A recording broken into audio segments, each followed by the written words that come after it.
দুদিন আগে বানিয়েছিলাম চিকেনের এই রেসিপিটা।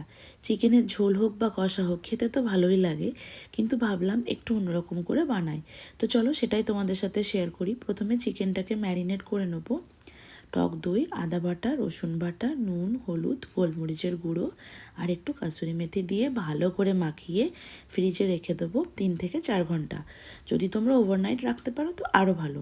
এবার চলো দুরকম পেস্ট রেডি করে নেবো। এখানে প্রথম যে পেস্টটা করলাম সেটা হচ্ছে আদা, কাঁচা লঙ্কা আর ধনেপাতা।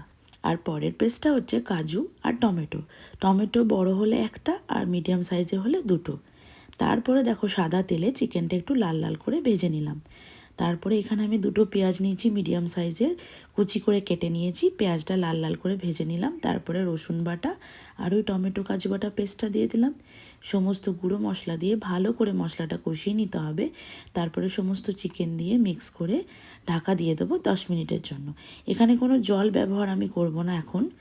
এরপরে 10 মিনিট পর ঢাকা খুলে ধনেপাতা কাঁচা লঙ্কা যে পেস্টটা করেছিলাম সেটা দিয়ে সামান্য একটু জল দিলাম, ঢাকা দিয়ে দেবো আরও 5 মিনিটের জন্য।